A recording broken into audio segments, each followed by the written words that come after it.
Hi friends, welcome back to our channel పట్నం all in వన్కి స్వాగతం అండి.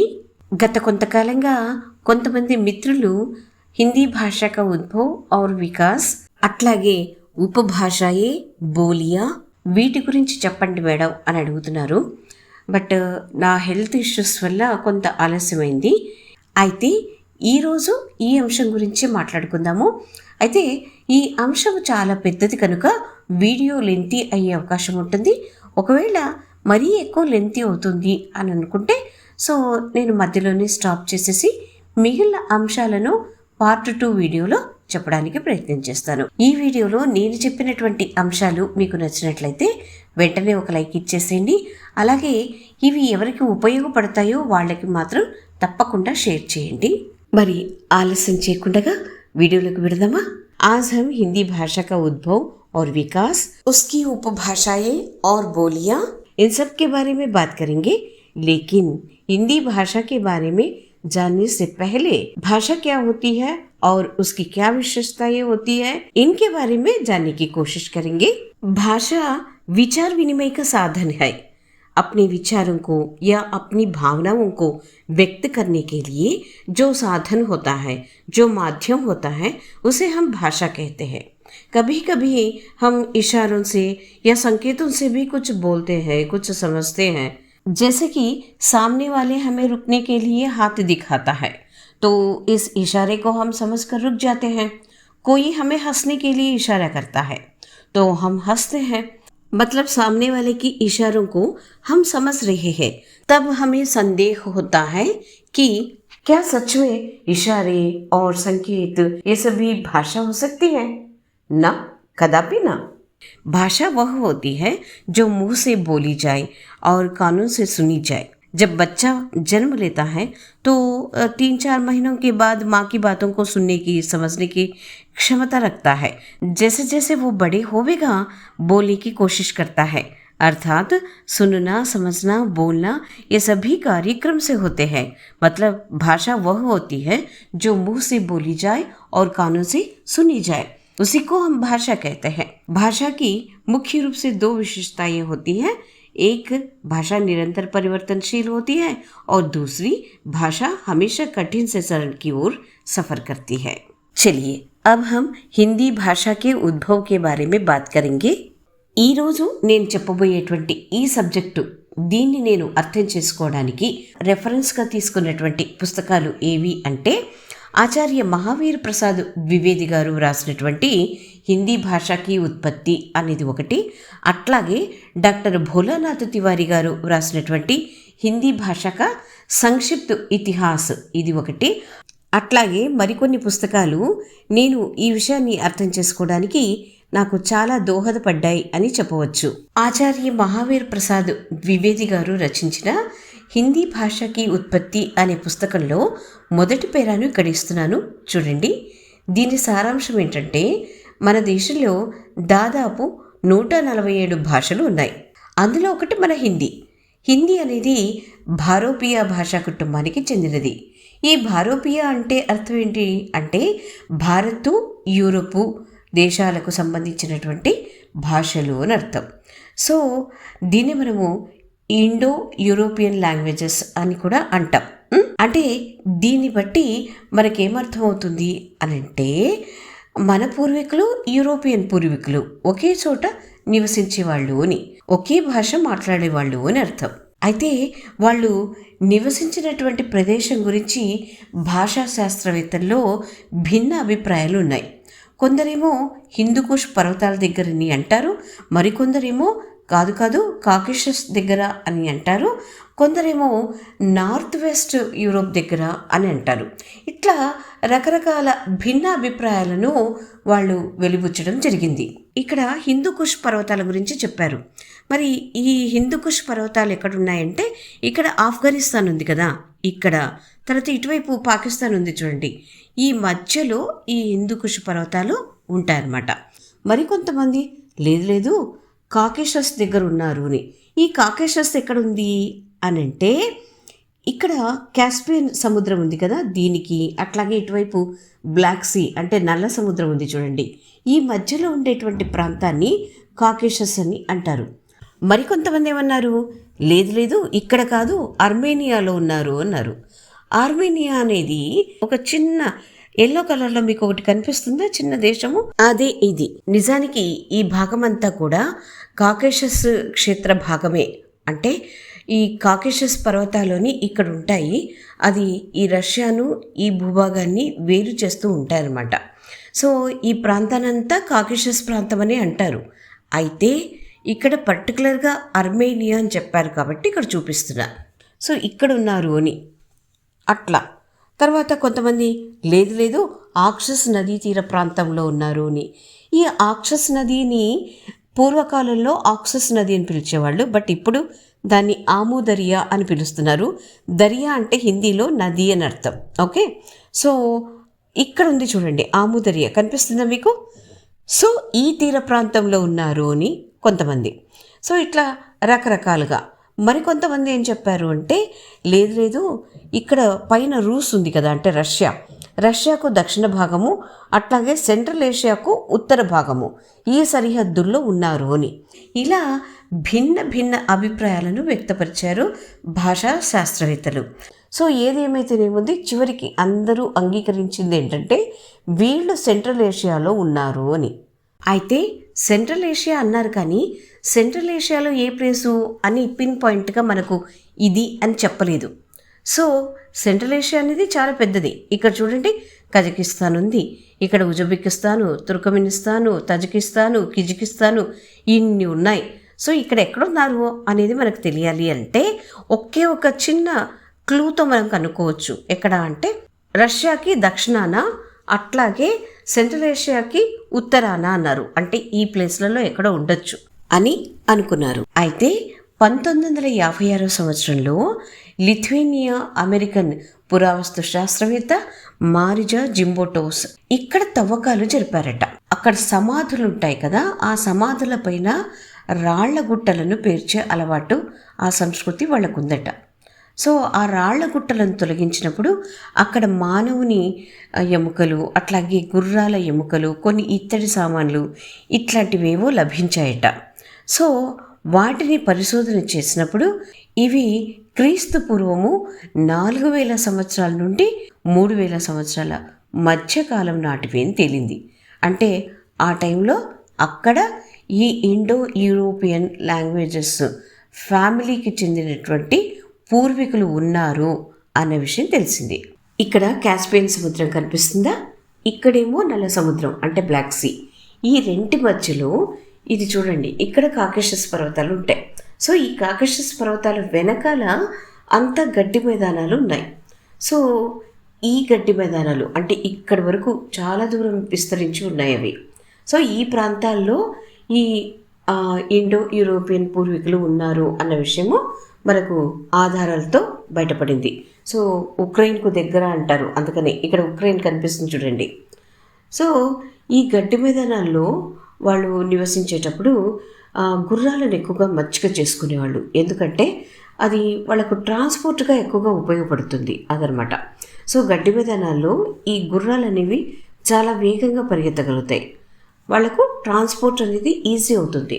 సో అందుకని సో సెంట్రల్ ఏషియాలో 5 దేశాలు ఉంటాయి, మీకు అందరికీ తెలిసిందే. ఒకటి కజకిస్తాను, ఉజ్బెకిస్తాను, తుర్కమెనిస్తాను, తజికిస్తాను, కిజికిస్తాను.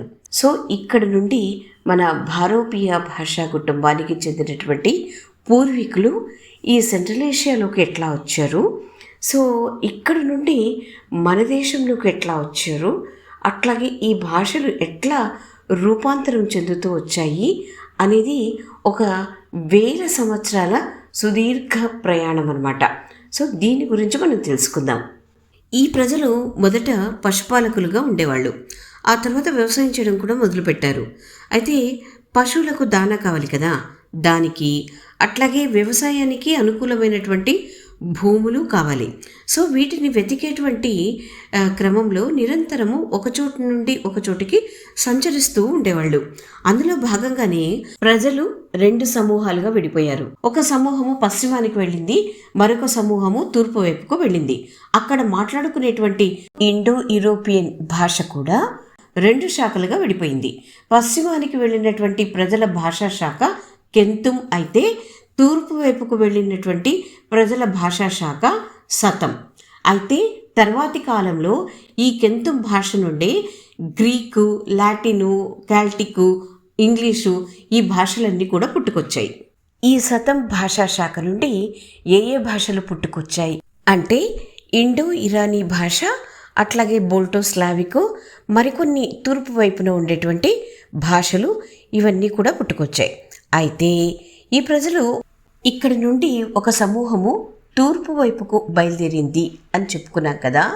వాళ్ళు ఎట్లా వచ్చారంటే ఇదిగోండి ఇట్లాగా సెంట్రల్ ఏషియాలోకి వచ్చి ఈ కాస్పియన్ సముద్రం ఉంది కదా, దీనికి ఉత్తర వైపు నుండి ఇట్లా కిందికి దిగారు. దిగి ఈ ఉజ్బెకిస్తాన్లోకి ఎంటర్ అయ్యారు. సో ఈ విషయాన్ని మనకు మహావీర్ ప్రసాద్ ద్వివేది గారు కూడా తన పుస్తకంలో చెప్పడం జరిగింది. సో ఇలా ఉజ్బెకిస్తాన్లోకి ఎంటర్ అయ్యాక ఇలా ముందుకు సాగుతున్నటువంటి క్రమంలో వీళ్ళలో భిన్న జాతులు పుట్టుకొచ్చాయి. అందులో ఒక జాతి ఆర్యజాతి. సో ఇక్కడ కివా కనిపిస్తుందా, ఈ కివలో వీళ్ళు కొంతకాలం ఉన్నారు. అందుకని ఆర్యుల ప్రాచీన నగరం ఏది అని అంటే కివా అని చెప్తాం.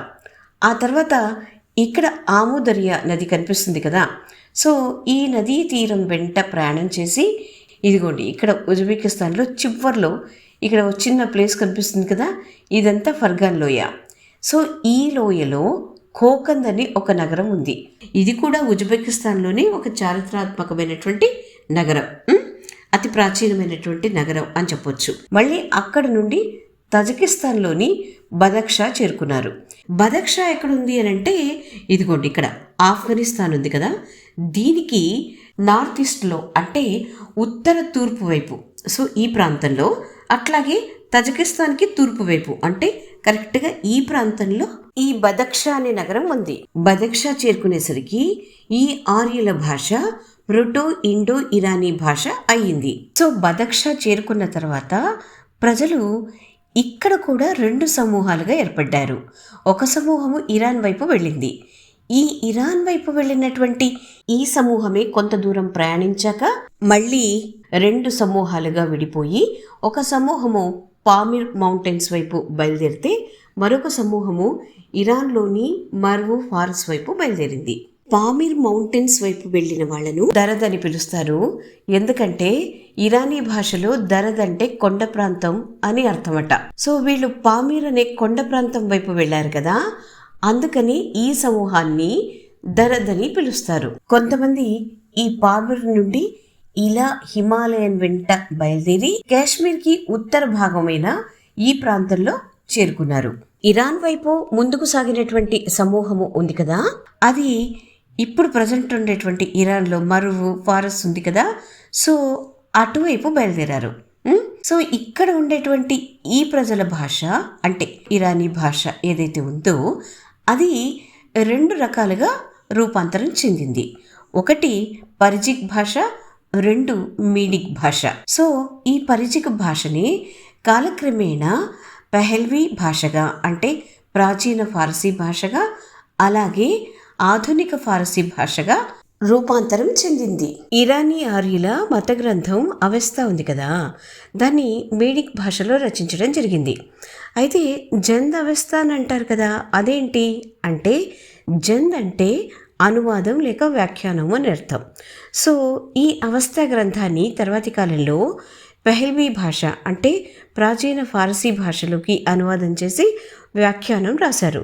ఆ వ్యాఖ్యానంను జంద్ అని పిలుస్తారు. సో అట్లాగే ఇంకొక సమూహం ఉంది కదా, ఈ సమూహము బదక్షా నుండి హిందూకుష్ పర్వతాలు దాటి ఆఫ్ఘనిస్తాన్లోని కంధారు, తర్వాత కాబూలు, ఆ తర్వాత పాకిస్తాన్లోని పెషావరు, పంజాబ్ ప్రాంతానికి చేరుకునేసరికి కొన్ని వేల సంవత్సరాలు పట్టాయి.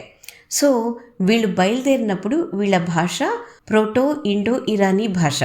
సో అది కాస్త ఈ ప్రయాణంలో అంటే ఇన్ని వేల సంవత్సరాలు ప్రయాణం చేస్తున్నప్పుడు భాష మార్పులకు గురవుతూ ప్రాచీన సంస్కృత భాషగా ఏర్పడింది.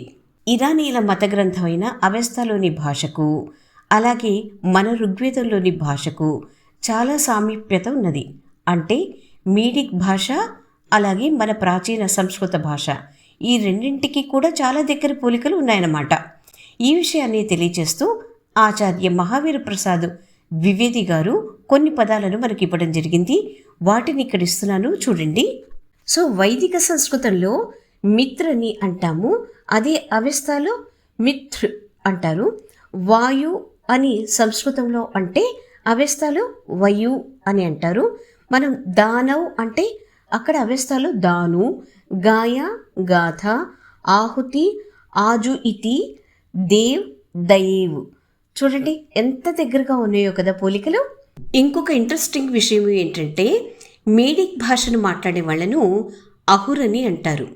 అహుర్ అంటే అర్థం ఏంటి అంటే అసుర్ అని అర్థం. అసుర్ అంటే అర్థం ఏంటి అంటే ఎవరైతే మద్యాన్ని సేవించరో వాళ్లను అసురని, మద్యాన్ని సేవించే వాళ్లను సుర్ అని అంటారు. సో మనం సా పలుకుతాము, ఇరానియన్లు హా పలుకుతారు. ఇరానీ అన్నా, పర్షియన్ అన్నా, ఫారసీ అన్నా ఇవన్నీ ఒకటే కదా. సో మనము సప్తాహ్ అని అంటాం. సప్తాహ్ అంటే వారం అని అర్థం. అదే ఇరానియన్లు అయితే హఫ్తా అంటారు. అంటే మనం సా పలుకుతున్నాము, వాళ్ళు హా పలుకుతున్నారు కదా. అట్లాగే మనం సింధు అని అంటాం, వాళ్ళు హిందూ అని అంటారు. అట్లా అన్నమాట.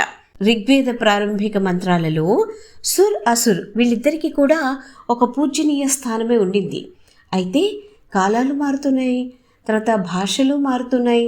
సో కొత్త కొత్త పురాణాలు పుట్టుకొచ్చాయి. ఈ క్రమంలో అసుర్ అన్న పదానికి అర్థం మారిపోయింది. మనం అసుర్ అంటే రాక్షసులు అని, సుర్ అంటే దేవతలు అని ఇలా అర్థంలో తీసుకోవడం మొదలుపెట్టాం. ఇండో యూరోపియన్ లాంగ్వేజెస్ ఫ్యామిలీ లేదా భారతీయ భాషా కుటుంబానికి చెందిన శతం శాఖ నుండి ఏర్పడినటువంటి భాషలు, అట్లాగే వాటిని మాట్లాడేటువంటి దేశాలు, వీటి గురించి తెలుసుకుందాం. భాషలైతే ఇండో ఇరానీ భాష ఒకటి, అట్లాగే బాల్టోస్లావిక్, అట్లాగే అర్మేనియాయి, అల్బానియాయి, ఈ లాంగ్వేజెస్ అన్నీ కూడా వస్తాయి. దేశాల విషయానికి వస్తే మిడిల్ ఈస్ట్ వస్తుంది, అట్లాగే central Asia, south Asia and east Europe. ఈ దేశాలలో మాట్లాడేటువంటి భాషలన్నీ కూడా ఇండో యూరోపియన్ భాషా కుటుంబం నుండి బయలుదేరినటువంటి ఈ శతం శాఖకు చెందినవే. సో ఇప్పుడు భారతీయ భాషా కుటుంబానికి చెందిన మనకు సంబంధించిన ఒక ఉపభాషా కుటుంబం ఉంది. ఏదది అంటే ప్రోటో ఇండో ఇరానీ భాషా కుటుంబం. సో ఇప్పుడు అందులో ఏ భాషలు వస్తాయి, అట్లాగే ఏ ఏ దేశాలు వస్తాయి, వీటి గురించి మాట్లాడుకుందాం. సో ఈ ఇండో ఇరానీ భాషా కుటుంబానికి చెందినటువంటి భాషలు ఏవి అని అంటే భారతదేశంలో ఏర్పడినటువంటి భాషలు, అట్లాగే దరద్ అంటే పామీర్ నుండి కాశ్మీర్ వరకు ఉండేటువంటి ప్రజలు మాట్లాడుకునేటువంటి భాషలు ఏవైతే ఉంటాయో అవి, అట్లాగే ఇరాన్లో ఏర్పడినటువంటి భాషలు, ఇవన్నీ కూడా ఇండో ఇరానియన్ భాషా కుటుంబానికి చెందినటువంటి భాషలు అని చెప్పొచ్చు. సో భారతదేశంలో ఏ ఏ భాషలు వచ్చాయి అంటే అవి ఆర్య భాషని 3 రకాలుగా విభజించారు. ఒకటి ప్రాచీన ఆర్య భాషలు అని, రెండవది మధ్యయుగం ఆర్య భాషలు అని, మూడవది ఆధునిక యుగపు ఆర్య భాషలు అని. సో అట్లాగే దరద్ అంటే పామీర్ నుండి కాశ్మీర్ వైపుకు ప్రయాణం చేసినటువంటి ప్రజలు ఉన్నారు. వాళ్ళు కొండ ప్రాంతం వాళ్ళు కాబట్టి వాళ్ళను దరద్ అని అంటారు. కాబట్టి వాళ్ళు మాట్లాడుకునేటువంటి భాష కూడా దరదే. సో ఈ దరద్ నుండి ఏర్పడినటువంటి భాషలు ఏవి అని అంటే కాశ్మీరీ ఒకటి, కష్నీ ఒకటి, అట్లాగే కోహస్తానీ ఒకటి. సో ఈ 3 భాషలు కూడా దరద్ ప్రజల నుండి ఏర్పడినటువంటి భాషలు. అట్లాగే ఇరాన్లో ఏర్పడినటువంటి భాషలు ఏవి అని అంటే ఫారసీ, తాజిక్, పష్తో, ఈ 3 భాషలు కూడా అక్కడ డెవలప్ అయినాయి. సో ఇవన్నీ కూడా భారతీయ భాషా కుటుంబం నుండి శతం శాఖకు సంబంధించినటువంటి ఇండో ఇరానీ అనే ఉపభాషా కుటుంబానికి చెందినటువంటి భాషలు అని చెప్పవచ్చు. ఇక్కడ ఇంకొక విషయాన్ని మనం గమనించాలి. ఆర్యులు ఒక్కసారిగా రాలేదు, చాలాసార్లు వచ్చారు అన్న విషయము మనకు చరిత్రలో తెలుస్తుంది. ఇదే విషయాన్ని ఆచార్య మహావీర ప్రసాద్ ద్వివేది గారు తన పుస్తకంలో రాశారు. దానికి సంబంధించినటువంటి క్లిప్పింగ్ను ఇక్కడ ఇస్తున్నారు, ఒకసారి చూడండి. ఆయన ఏమంటున్నారంటే जो आर्य काबुल की पार्वत्य भूमि से पंजाब में आए वे एकदम ही नहीं आ गए, धीरे धीरे आए, सैकड़ों वर्षों तक वे आते गए। इसका पता वेदों में मिलता है। वेदों में बहुत सी बातें ऐसी हैं जो इस అనుమాన్ को పుష్ट करती है। అది విషయం। అయితే మొదట వచ్చినటువంటి ఆర్యులు మధ్య భారతదేశంలో స్థిర నివాసం ఏర్పరచుకొని ఉన్నారు. అయితే రెండవసారి వచ్చినటువంటి ఆర్యులు ఈ మొదట ఉన్నటువంటి ఆర్యులను తూర్పు వైపుకు తరిమి కొట్టారు. సో అట్లా వాళ్ళు అంటే వీళ్ళపైన అజమాయిషి చెలాయించి వాళ్ళని పంపించేశారనమాట. సో అట్లా ఈ తూర్పు వైపుకి వెళ్ళినటువంటి ఈ మొదటి ఆర్యులు ఎవరైతే ఉన్నారో వాళ్ళను బాహరీ ఆర్యని, అట్లాగే రెండవసారి వచ్చి ఈ మధ్య భారతదేశంలో స్థిర నివాసం ఏర్పరచుకున్నటువంటి ఆర్యులు ఎవరైతే ఉన్నారో వాళ్ళను భీతరి ఆర్యని అంటారు. సో ఎందుకు అట్లాగా అనంటే ఈ భీతరి ఆర్య అంటే రెండవసారి వచ్చినటువంటి ఆర్యుల వల్లనే భారతదేశంలోకి ఈ వైదిక సంస్కృతం అనేది వచ్చింది అనేది చరిత్రలో మనకు కనిపిస్తున్నటువంటి విషయం. సరే, ఇప్పుడు భారతదేశంలోని భాషల గురించి మాట్లాడుకుందాం. వీటిని ముఖ్యంగా 3 రకాలుగా విభజించారు. ఒకటి ప్రాచీన భారతీయ ఆర్య భాషలు. దీని కాలం వచ్చేసి క్రీస్తు పూర్వము 1500 నుండి క్రీస్తు పూర్వము 500 వరకు. అట్లాగే రెండవది మధ్యయుగపు భారతీయ ఆర్య భాషలు.